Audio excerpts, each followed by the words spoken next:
Hey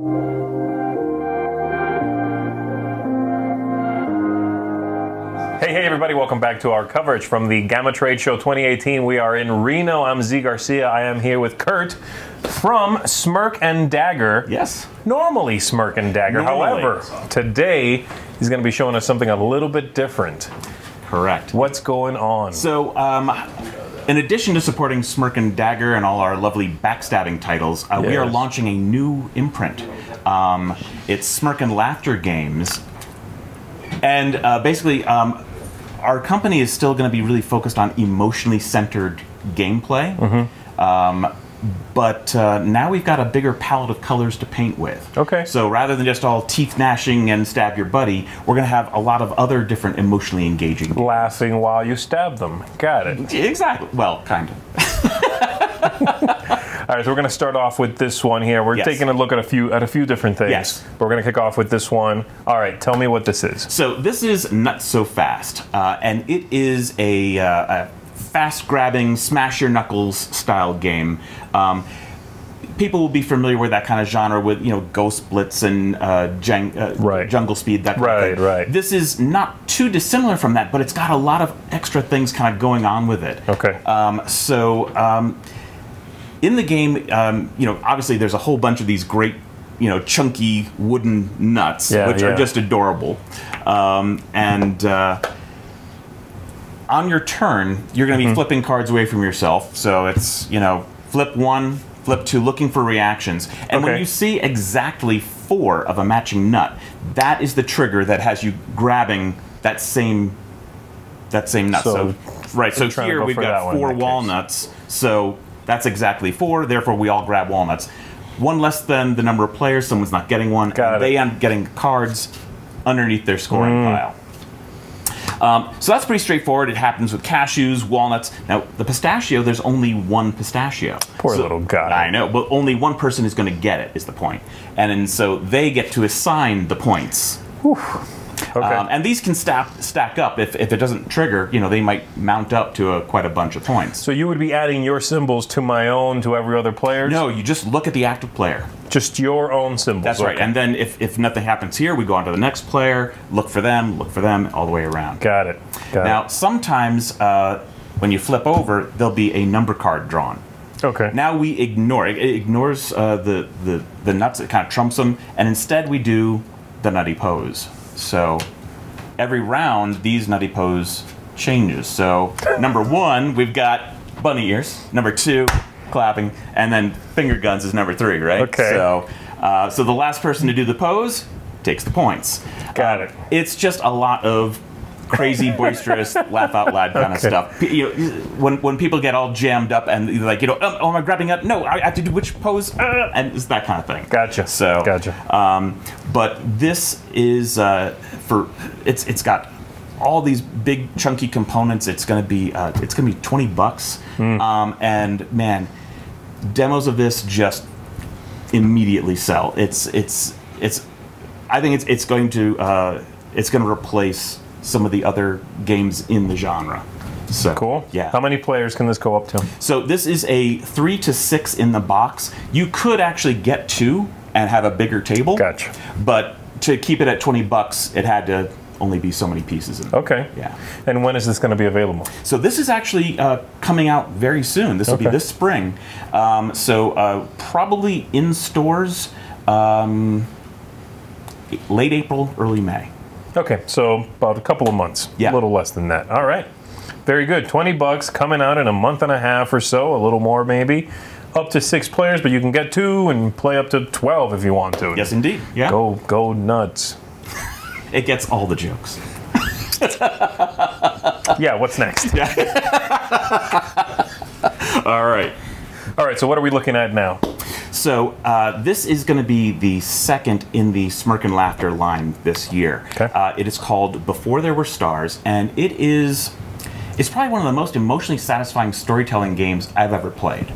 In general, I don't love storytelling games because a lot of the problems for me are like, you know, people try to take your story off track, or you get rewarded for being the funniest joke, or, you know, but it doesn't really delivers satisfying stories. Okay. This is a game where you are cast as an ancient lore giver of your people, and it's all about telling creation myths. Okay. So these, in the end, will be little star-pipped dice, and you take the 12 dice and you cast the night sky, and then you scan the heavens for constellation cards. So if you see the dice faces match up to the keywords on these constellations, you can draw them into your story. Okay. So the first chapter, and there are 4 chapters that you'll tell. In the beginning is chapter 1. You've got 2 cards that you're using to tell that tale. And then chapter 2, you'll get 2 more cards plus reference 1 from a previous round. Okay. It's the dawn of civilization. How did we get here? Then chapter 3 is a great hero emerges. 2 more cards plus 2 from the past. And all those callback cards help your story fuse together and be, have some nice continuity. Right. And then chapter 4 is finally the end of days. How does our world wrap up? And it could be doom and gloom. It could be really hopeful. It could be lots of different things.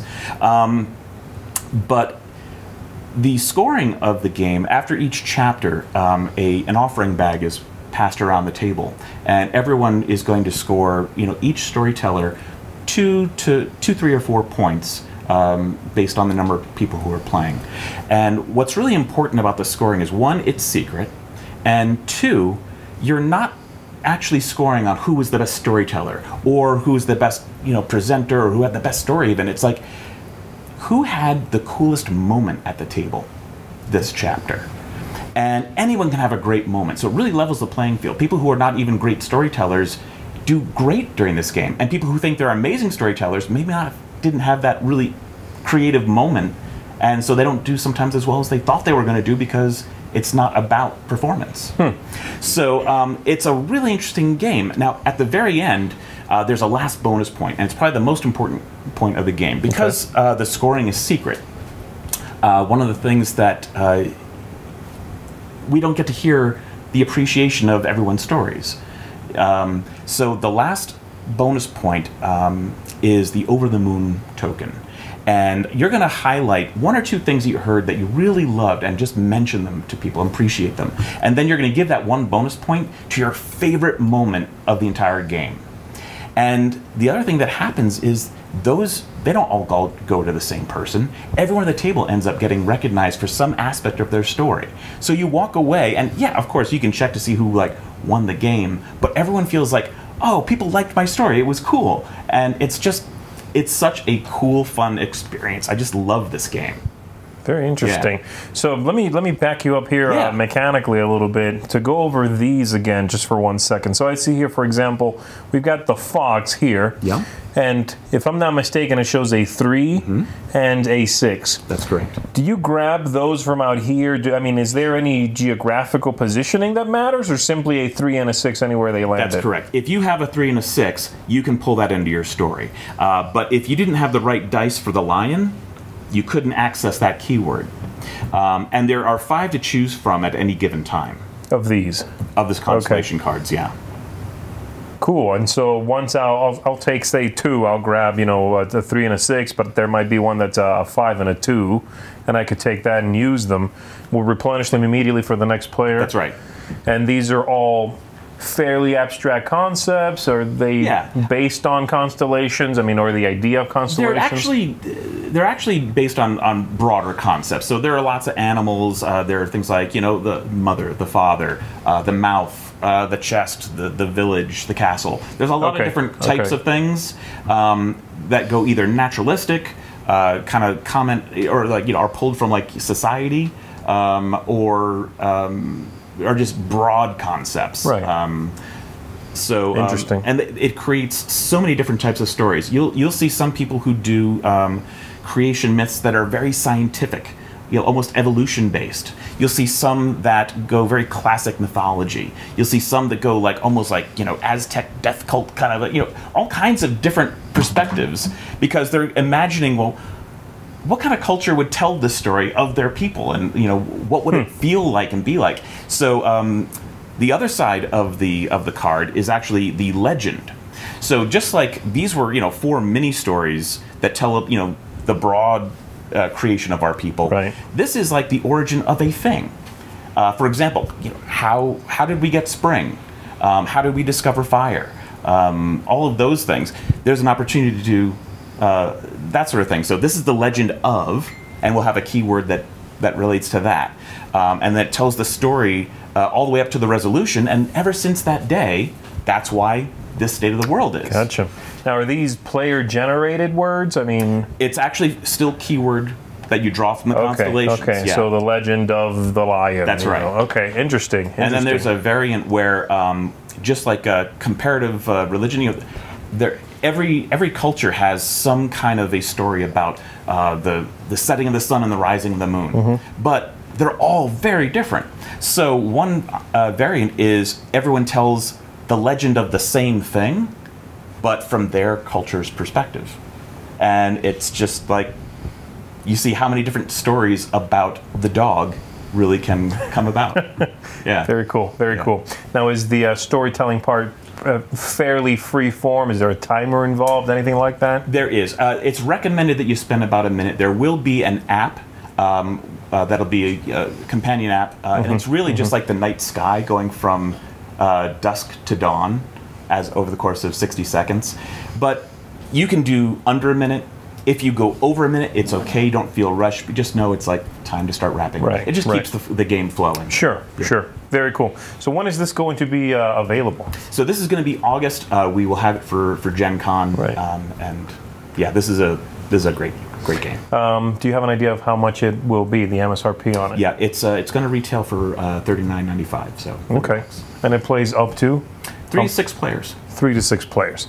Okay, very cool. So there you go. That is Before There Were Stars, a storytelling, sort of mythology-driven kind of game. It's hard to put your finger on what the game is, and I think I like that, Yeah. It's hard to describe it using other terms that we're familiar with. Yeah. And that's pretty cool. Yeah. So, there you go.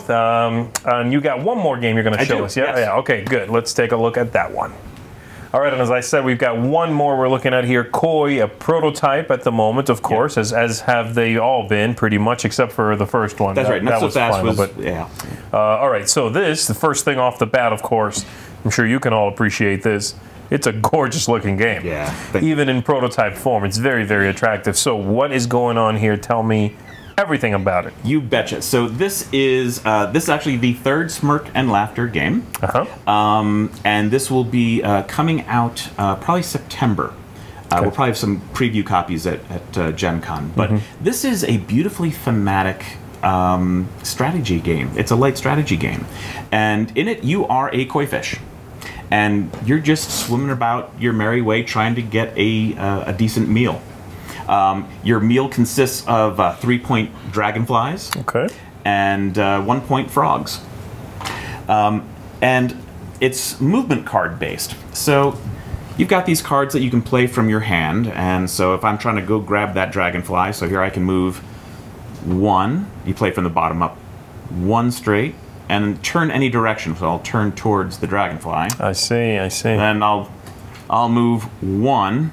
Gobble up the dragonfly, that's 3 points. And then these blue arrows are optional moves. I could spin all the way around if I wanted, but maybe I'll stop my turn there. And so that's how kind of movement goes, and you end up like a koi fish, kind of meandering around the pond. There's a lot of heavy turns in this game, and sometimes you're like, oh, this is not exactly where I want to go, that sort of thing. But interesting, there's also these wonderful nature cards. And part of the game is beautifying the koi pond. And every time you do so, adding decorative stone or lily pads or other things, you also cause havoc for all the other fish in the game. So adding decorative stone, for example, allows you to actually put stones on the board, and you might as well put it right in front of someone before they go and get a frog to eat. Or the cherry blossoms, when they drop, they cause ripples in the water that scare away the living thing. So this will scatter here or scatter there based on where they are in relationship to the cherry blossom. Now you can use that to your benefit as well. So if I'm the fish here, I drop the cherry blossom there, and our dragonfly goes right into my mouth. Or Very you can use cool. it to scare other people away from things that you want. Both at the same time, if you can help it, right? Yeah. Very nice. Frogs, obviously, you can put right in your own path, so you can swim up and gobble up a point. Okay. Or if you see that someone is next turn probably going to set up great for eating a dragonfly, well, maybe I'll put the frog here. If frogs get close to dragonflies adjacency, they just eat them. So I've deprived you of your 3 points. Gotcha. And there's just a lot of cool little things like that where you are. It's like a very zen take that game, which is why it can't be a Smirk and Dagger game. It doesn't have that edge, but it's this really zen feeling kind of light strategy game. The other thing is that it takes place over the course of 7 days, and every day there's a new event card that changes the weather pattern. So it might flood, in which case everything gets kind of pushed out to the edges. It might allow frogs to jump in from every corner of the board and keep on moving as the turn progresses. So there's lots of different things that can change things up and create new challenges as well. Very interesting. Yeah. There's a real interesting dichotomy here between a clearly very thematic and gorgeous game, but simplicity in the turn, and I mean an almost abstract quality to the movement and the effect of some things over others, but wrapped around this very, like you said, zen sort of theme. Yeah. It sounds really interesting, and I love the idea of day to day or round to round there being something that affects what's going on. Is there a number of cards that the players are going to have in their hand? Yes. So you start with 3 cards as your starting hand, and every turn you draw 3. Now, the thing is that if you play out all your cards, you're going to be really hampered. Sure. Now, let's say you're a first player of the turn. If you use all your cards to get as much food away from everyone else as possible, the balancing component of that is next turn, they're going to have a lot more cards than you are, and they're going to be able to kind of fight their way back. So it's a nice balancing act in that. Interesting. And so at the end of the game, most points is the winner, and you've got 3 for these, and 1 for these. Frogs. Yep. Okay, very nice. How many players does this play up to? This is a 2 to 4 player game, I believe. Okay. And still working on it, obviously. Again, still a prototype, still under development. Yep. Yeah. We're looking to see whether it could really support 5, but right now I think the sweet spot is 2 to 4. Okay. So, yeah. Sounds good. You said after Gen Con is when this would come out? Yeah, I think in stores probably September would be our first time in stores. Yeah. Okay. And do you have an idea of how much it would list for?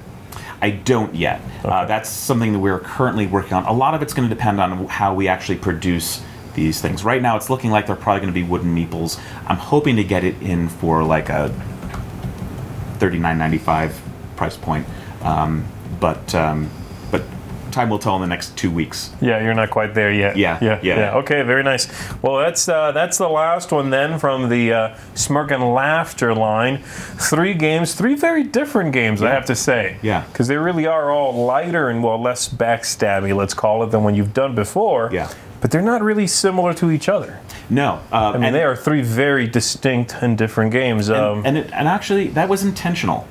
If I was going to come out with a different imprint that was going to stand for something adjacent but unique, I wanted to show the breadth of what that was really going to be. So the grabby party game is not too far afield from what you might expect already from Smirk and Dagger. Sure. But the storytelling game, especially, is like, wow, no one would have imagined that my company would actually publish that. And showing the breadth of what we can now do and how this kind of emotionally centered gameplay philosophy is really kind of showcased with these 3 games. Very nice. Yeah. Very nice. Well, I'm excited to see these 3. I'm excited to see what else you do in the future with the line. It's very cool. Thank you for coming by and showing these to us. I appreciate it, Curt. And thank you, folks, for tuning in and checking these out. Stay tuned for the games themselves, and we'll see you next time.